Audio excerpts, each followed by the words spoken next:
초등학교 6학년인 저희 둘째 아들이 초등학교 1학년 때의 이야기입니다. 이 녀석이 이제 사촌들하고 노는 걸 참 좋아합니다. 저희 집에 아들이 둘이고 저희 형님네 아들이 셋입니다. 모이면 아들이 5명인데요. 집안이 시끌벅적하니까 저희가 나가 놀아라 매번 그러거든요. 5명이 나가 놀았는데 축구를 한다고 나갔는데 한참 뒤에 아이들이 우르르 몰려온 거예요. 그래서 하는 얘기가 민서가 없어졌다는 거예요. 그래서 아니 어떻게 된 거야? 그랬더니 축구를 하는데 축구공이 이제 한참 멀리 나간 거죠. 그랬더니 민서가 내가 가져올게 그러고 쫓아갔는데 애가 안 보인다는 거예요. 그래서 찾아봤어야지 그랬더니 찾아봤는데 없대요. 한참을 찾았는데 없대요. 그래가지고 저희가 어른들이 다 뛰어나갔죠. 예, 저희 형 내외 저희 내외가 다 뛰어나가서 아이 찾는 데가 없는 겁니다. 단지를 다 뒤졌는데 데가 없어요. 큰일 났죠. 초등학교 1학년짜리가 어디 갔을까 한참을 고민하면서 이리 찾고 저리 찾고 있는데 한 20에서 30분 정도 지났어요. 근데 그 시간이 굉장히 길게 느껴지더라고요. 근데 그 순간이 됐는데 전화가 삐링삐링 울리는 거예요. 받아보니까 모르는 번호인데 받아보니까 민서가 막 울면서 얘기를 해요. 그래서 너 어디냐 그랬더니 옆 단지 어느 슈퍼 앞인 거예요. 그 큰 단지를 가로질러 옆 단지를 가신 거예요. 근데 중요한 거는 저희가 이제 그때 핸드폰이 없으니까 가르쳤거든요. 엄마 아빠가 안 보이면 무조건 아무나 붙잡고 핸드폰을 좀 빌려서 전화를 해라. 그러니까 얘가 그 배운 대로 한 거죠. 한 30분 만에 전화를 받고 막 달려갔죠. 그 옆 단지로 갔더니 애가 있는 거예요, 진짜. 그런데 와, 그 초등학교 1학년짜리 아이가 축구공을 끌어안고 눈물이 이렇게 해가지고 이러고 있는데 애가 왜 이렇게 너무 불쌍해 보이고 너무너무 안 돼 보이는데 아니 반갑긴 하고 기쁘긴 한데 찾은 건 기쁜데 한편으로는 아니 화가 나더라고요. 그래서 야속하기도 하고 얄밉기도 하고 그래서 첫 마디가 뭐였냐면 야 이놈아 빌려서 전화를 할 줄 아는 놈이 바로 가자마자 아무나 붙잡고 전화를 했어야지. 지금 30분이 지나도록 엄마 아빠가 얼마나 찾았는데 너 지금 이게 뭐 하는 거냐고 막 제가 막 뭐라고 그랬어요. 그랬더니 애가 눈물이 글썽글썽글썽 하던 게 또르르르 흘리면서 이렇게 말을 하는 거예요. 아빠 제가요. 아빠가 말씀하신 대로요. 지나가는 사람마다 붙잡고 얘기했거든요.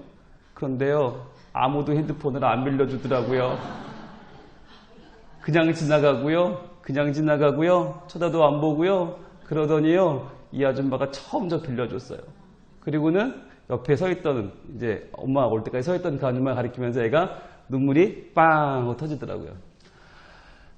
그 순간에요. 참 뭐랄까요. 되게 아이한테 미안한 마음이 들었어요. 미안하다. 엄마 아빠가 사는 세상이 이렇다. 엄마 아빠가 어른들이 만들어 놓은 세상이 이렇게밖에 안 되는구나. 아니 초등학교 1학년짜리가 그 꼬맹이가 축구공 손에 들고 엄마 아빠 잃어버렸다고 핸드폰 좀 빌려달라는데 그걸 사람들이 안 믿는 거예요. 혹시라도 무슨 내가 속는 거 아닌가?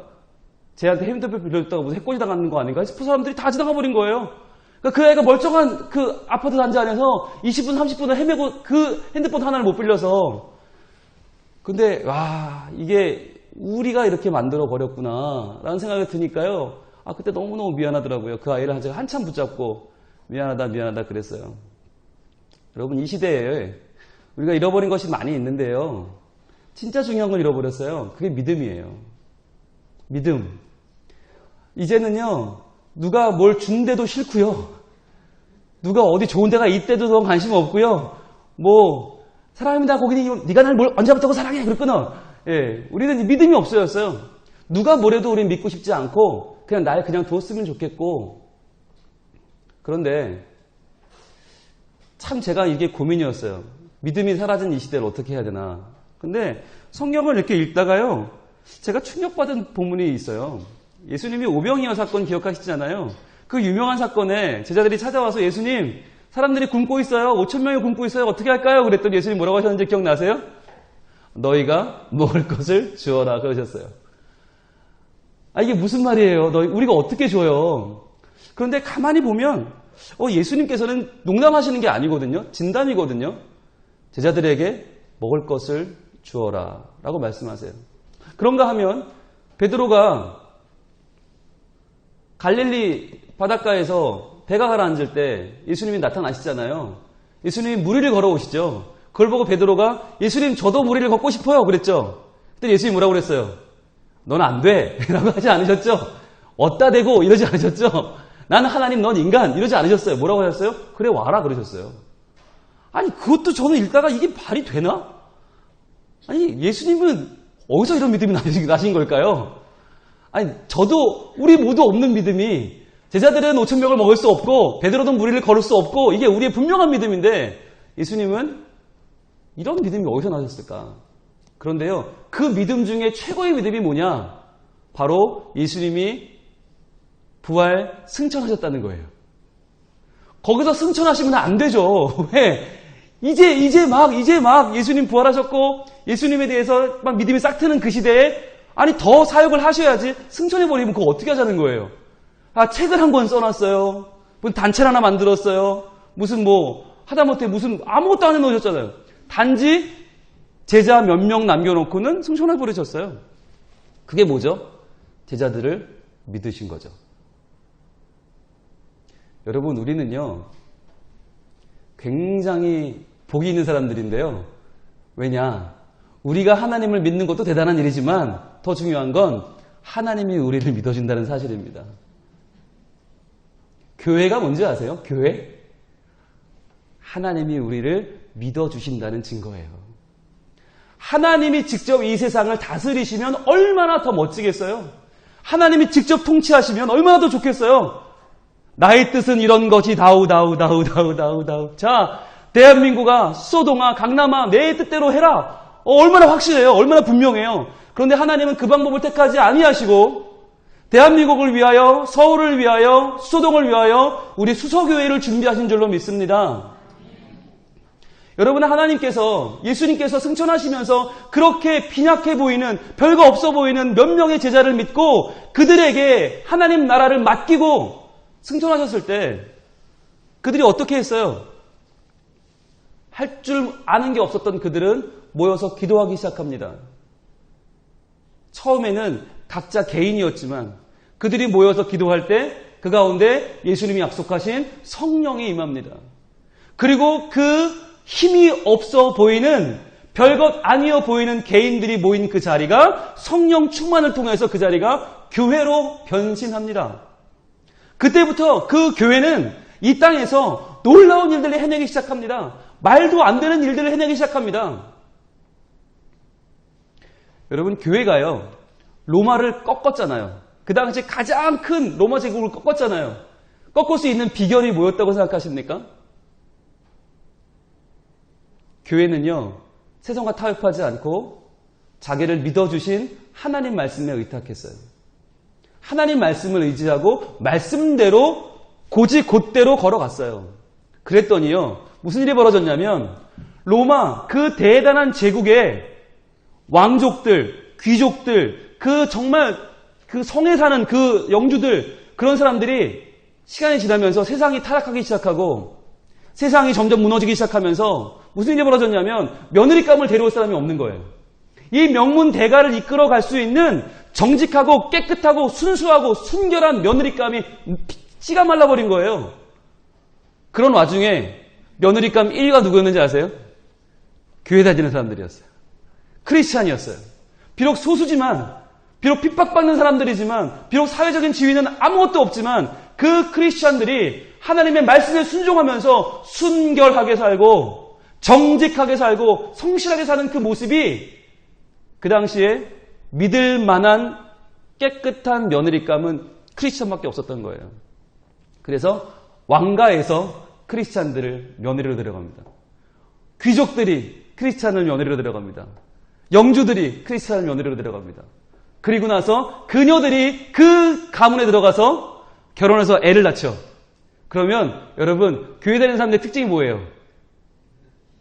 애를 잘 봐요. 왜요? 이 생명이 내가 낳은 생명이 아니야. 하나님의 자녀야. 그러니까 얼마나 열심히 봐요. 하나님 주신 선물인데 게다가 그냥 애를 보는 게 아니잖아요. 말씀을 들려주고 기도해주고 그리고 이 아이에게 하나님 나라의 비밀을 들려줘요. 그러니까 이 아이들이 왕가의 왕자가 영주의 대를 잇는 상속자가 대가문의 자손들이 천천히 하나님 나라를 알게 되고 그들이 하나님 말씀대로 살게 되고 그들이 크리스찬이 되었습니다. 그러자 그들이 성장하여 그 시대를 이끄는 리더가 되니까 자연스럽게 그 시대가 기독교를 받아들이게 되었다는 것이죠. 여러분, 교회는요, 아무리 보잘것없어 보여도 하나님이 이 땅에 보내신 이 땅의 희망인 줄로 믿습니다. 여러분, 교회가 희망입니다. 많은 사람들이 이야기하지요. 요즘 같은 시대에 교회가 살아남을 수 있겠는가? 요즘 같은 시대에 기독교가 과연 더 성장할 수 있겠는가? 성장이 멈춘 게 아닐까? 더 이제는 침체가 되는 게 아닐까? 아니요. 기독교는 침체될 수 있겠으나 여러분, 믿음으로 이 땅을 버텨나가는, 살아가는 들꽃 같은 교회는 살아남을 줄 믿습니다. 많은 분들이 얘기합니다. 기독교가 쇠퇴해도 개교회는 살아남는다. 왜? 교회가 하나님이 이 땅에 보내신 희망이기 때문입니다. 오늘 예레미야 33장 14절로 18절까지의 말씀을 통해서 우리는 우리의 교회가 이런 교회 되게 하여 주옵소서. 이제 우리 교회가 건축을 마무리하면서 이사와 이전과 새로운 출발을 앞두고 있는데 우리의 기도는 여기에 모아져야 한다고 하나님은 우리에게 말씀하십니다. 우리의 개인의 기도도 중요하고요. 우리 자녀의 기도도 소중하고요. 내 영혼의 문제도 소중하지만 그러나 여러분, 교회가 이 땅의 희망입니다. 교회가 아니면 우리가 에너지를 모을 수가 없고요. 교회가 아니면 나 혼자 세상을 변화시킬 수가 없고요. 교회가 아니면 하나님의 뜻이 우리에게 전해지고 이루어질 수가 없는 것이에요. 그러면 어떤 교회, 우리 교회는 어떤 교회이며 어떤 교회가 되어야 하며 어떤 교회가 되기를 소망하는가? 먼저 14절입니다. 같이 읽겠습니다. 시작. 여호와의 말씀이니라. 보라, 내가 이스라엘 집과 유다 집에 대하여 일러준 선한 말을 성취할 날이 이르리라. 아멘. 말씀이 성취된다는 것이죠. 우리가 기도하는 것은 그겁니다. 하나님, 말씀이 성취되는 교회가 되게 하여 주옵소서. 주일마다 담임 목사님 통해 주시는 너무나 귀한 말씀이 선포됩니다. 그런데요, 그 말씀이 너무너무 좋아요. 그 말씀이 우리 각자의 삶 속에 어떻게 돼야 돼요? 성취돼야만 해요. 그냥 듣고 넘기면 안 돼요. 또 듣고 반복해 들어서 그 말씀이 내게 심겨져야 하는 것이에요. 그 말씀이 내 마음의 신비에 새겨져서 그 말씀이 성취되어 이루어지는 그날까지 그 말씀을 붙잡고 가야 하는 것입니다.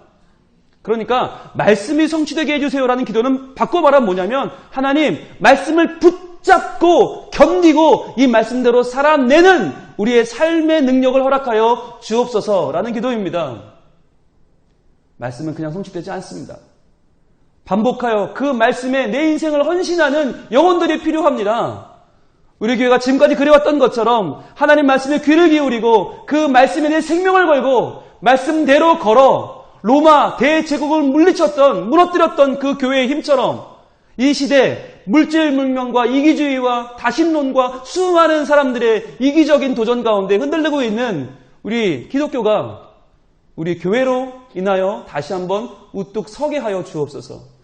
말씀이 성취되는 교회가 되게 하여 주옵소서. 기도해야 되는 것입니다. 15절입니다. 같이 읽겠습니다. 그날 그때에 내가 다윗에게서 한 공의로운 가지가 나게 하리니 그가 이 땅에 정의와 공의를 실행할 것이라.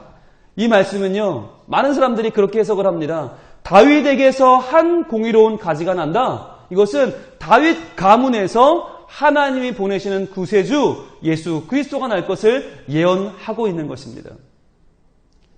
바꿔 말하면 예수님께서 우리 안에 하나님의 공의를, 하나님의 정의를 이루어 가시는 교회가 되게 하여 주옵소서라는 기도예요. 예수님, 정의로운 기도, 정의로운 교회, 공의로운 교회가 되게 해주세요. 그러면 공의가 뭔데요? 정의가 뭔데요? 여러분, 뭐가 공의예요? 뭐가 정의예요? 성경이 말하는 정의는, 공의는, 가장 중요한 공의는 뭐냐? 하나님이 하나님 되시는 것입니다.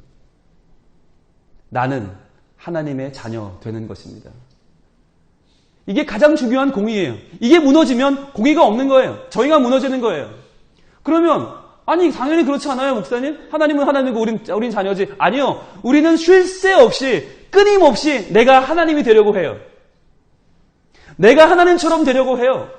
내가 하나님의 영광을 취하려고 해요. 내가 나서려고 해요. 내가 돋보이려고 해요. 내가 사람들 앞에 인정받으려고 해요. 그러다 보면 공의가 깨어지는 거예요. 공의가 사라지는 거예요. 하나님이 아닌 사람이 더 주목을 받고 하나님이 아닌 사람이 더 영광을 받으면 안 되는 거예요. 하나님의 영광이 가장 높아지기 위해서 우리는 끊임없이 기도해야 돼요. 그런데 그러려면 뭐가 필요합니까?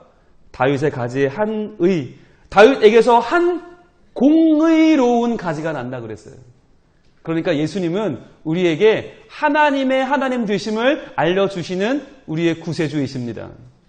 예수님을 믿으면 단순히 구원만 받는 게 아니라 예수님을 믿으면 알게 되는 게 뭐예요? 예수님도 이 땅에서 하나님의 권세에 하나님의 권위에 굴복했단 말이죠. 나는 내 아버지가 말씀하신 대로만 한다. 그것이 예수님의 핵심적인 생활 신조 1번이었어요. 우리가 하고 싶은 게 많아요. 우리 수서교회 이름도 좀 많이 내고 싶고 이제는 큰 길로 이사 가니까 우리 교회 못도 있고 자랑도 많이 하고 싶어요. 그러나 가장 중요한 것은 하나님의 공의가 살아있는 교회. 그래서 하나님의 이름이 자랑되고 하나님의 이름이 높아지고 하나님의 이름이 이 땅 가운데 선포되는 교회. 그 하나님의 이름을 자랑스럽게 전할 수 있는 우리 모두 우리 수서교회가 될 수 있기를 하나님 원하고 계십니다. 16절입니다. 같이 읽겠습니다. 그날에 유다가 구원을 받겠고 예루살렘이 안전히 설 것이며 이 성은 여호와는 우리의 의라는 이름을 얻으리라. 아멘. 유다가 구원을 받아요. 유다는 하나님의 자녀를 상징합니다. 우리가 구원을 받는 거예요. 교회란 하나님의 구원이 필요하죠. 그래요. 수많은 영혼들이 이 교회에 나와서 우리 교회에 나와서 구원받는 영혼들이 나와야 돼요. 그러니까 새로운 하나님의 자녀들을 우리가 초청해야 돼요. 불러봐야 돼요. 예수 이름을 증거해야 돼요. 그래서 그들이 나와서 구원을 받아야 되죠. 그런데요. 구원으로 끝나는 게 아니야. 또 뭐가 있어요? 예루살렘이 안전히 살 것이다. 여러분 구원받고 안전히 사는 거 이 두 가지를 우리가 아주 잘 알고 있는 신약의 언어로 바꾸면 뭘까요?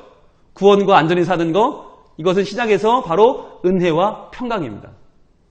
은혜와 평강. 즉 하나님 앞에 하나님의 은혜로 구원받고 새 사람 되는 게 은혜라면 그 안에도 누리는 하나님의 도우심과 하나님의 인도하심이 평강이거든요. 이 은혜와 평강이 언제든지 가득한 교회. 그래서 하나님을 모르는 사람들이 나와서 은혜 받고 하나님 안에 구원받고 새 생명으로 탄생하는 이 일들이 계속해서 이어지는 교회. 그래서 세례받는 자가 나날이 늘어나는 교회. 그래서 하나님을 모르던 어린이들이, 하나님을 모르던 청소년들이, 하나님을 모르던 장년들이 주님 앞에 나아오는 교회. 여러분 이 교회를 꿈꾸며 기도할 수 있기를 원합니다. 그리고 우리는요. 그럼 이미 구원받은 우리는요. 하나님이 내 삶을 한 걸음 한 걸음 인도하시는 내 삶 가운데에서의 평강을 경험하게 하여 주옵소서. 하나님 예수 믿고도 방황하는 일이 없게 하여 주옵소서. 교회에 나오면서도 분쟁이 일어나는 일이 없게 하여 주옵소서. 예수 믿는다는 사람들이 우리의 자존심 때문에 서로 관계가 흐트러지는 일이 없도록 하여 주옵소서. 하나님의 평강이 우리 교회를 인도하여 주옵소서. 그래서 우리 교회가 얻을 이름이 나오는데요. 이 성은 여호와는 우리의 의라는 이름을 얻으리라. 수서교회는 여호와는 우리의 의, 우리가 믿는 바, 우리가 의지하는 바, 우리가 세상에 나아갈 수 있는, 내려올 수 있는 가장 큰 의가 여호와 하나님이라는 거죠. 하나님 때문에 의롭게 살고 하나님 때문에 행복하고 하나님 때문에 즐겁고 하나님 때문에 은혜를 누리고 하나님 때문에 평강을 누린다. 이 감사와 감격과 선포가 우리 교회에 끊어지지 아니하고 차고 넘치기를 소망합니다. 17절입니다. 자, 17절 함께 읽습니다. 여호와께서 이와 같이 말씀하시느니라. 이스라엘 집의 왕위에 앉을 사람이 다윗에게 영원히 끊어지지 아니할 것이며. 하나님 말씀하시는데요. 이스라엘 집의 왕위에 앉을 사람이 다윗에게 영원히 끊어지지 아니한다. 뭘 말하는 거죠? 다윗 가문에서 예수님이 태어난다고 하는 것을 영적인 권위로 지금 우리에게 성경은 말씀하고 있습니다. 즉 우리 교회가 영적인 권위가 흐트러지지 않는 교회, 영적인 권세, 하나님이 지켜주시는, 그래서 세상과 맞서 세상을 이기는 권세가 우리 교회에 끊어지지 않게 하여 주옵소서.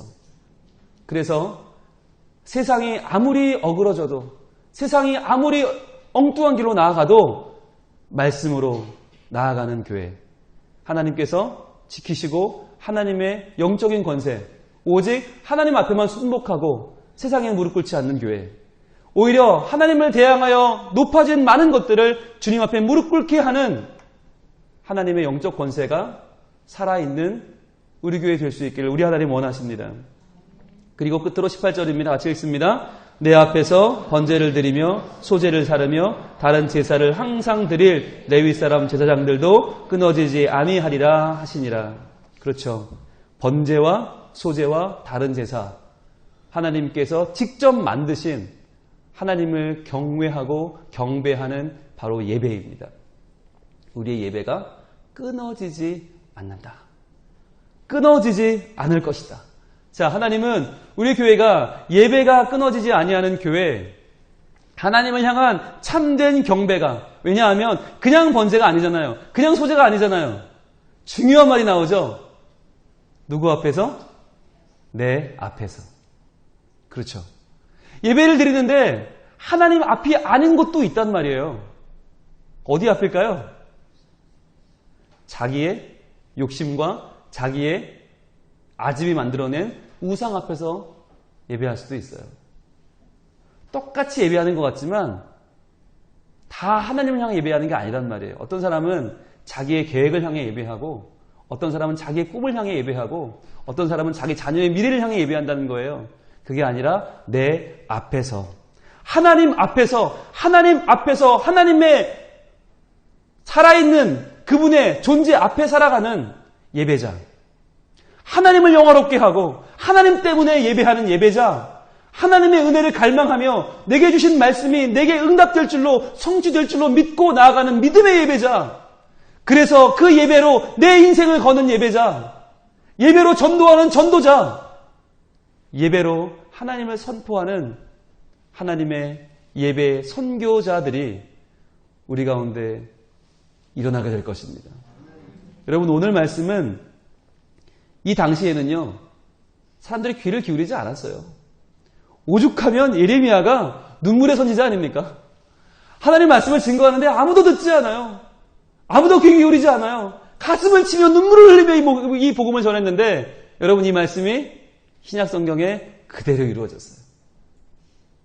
정말 다윗의 가문에서 공의로운 한 가지가 났고요, 그 가문에서 예수 그리스도가 태어나셨고, 그 예수님께서 우리에게 구원도 주셨고 안전히 사는 평강도 주셨고, 여호와는 우리의 의라는 것을 증명해 주셨고, 이스라엘 집에 왕위에 앉을 사람이 다윗에게 영원히 끊어지지 아니할 것도 보여주셨고, 예수님으로 말미암아 번제와 소제와 각종 제사들이 하나님을 섬기는 참된 주일 예배로 변화되어 오늘날까지 우리에게 전해지게 되었습니다. 그렇다면 우리는 오늘 이 시간 이 말씀이 우리 교회에도 그대로 성취될 줄로 믿기를 원합니다. 믿음이 사라진 이 시대에 우리가 무엇을 믿겠습니까? 우리가 세상에 보여줄 것은 과연 무엇입니까? 하나님께서 우리에게 말씀하신다고, 하나님께서 우리에게 말씀하실 뿐 아니라 그 말씀을 이루시고 성취하시고 그 말씀을 통해 우리의 교회의 미래를 바꾸어 가신다고 우리는 세상 가운데 선포하며 살아야 합니다. 새로운 교회는요, 건물이 바뀐다고 새로워지지는 않아요. 내가 새로워져야 돼요. 우리 가족들이 새로워져야 되고, 우리 구역원이 새로워져야 되고, 우리 선교회가 새로워져야 되고, 우리 재직회가 새로워져야 되고, 우리 모든 교인들이 새로워지는 것이 바로 새 교회인 줄 믿습니다. 그렇다면 무엇이 새로워지는데요? 하나님의 말씀이 성취될 것을 우리가 다 함께 믿는다면 그게 새로워지는 겁니다. 오늘 주신 말씀을 기억하면서 하나님께서 우리를 통해서 이 땅 대한민국을, 그리고 서울을, 강남을, 이 수도권을, 우리 수서동을, 세곡동을, 자곡동을, 도곡동을, 성남을, 분당을, 용인을, 수지를 변화시키기로 다짐하시는, 결단하시는, 새롭게 이 땅 가운데 구원의 방주를 허락하시는 하나님의 계획 가운데 우리는 서 있습니다.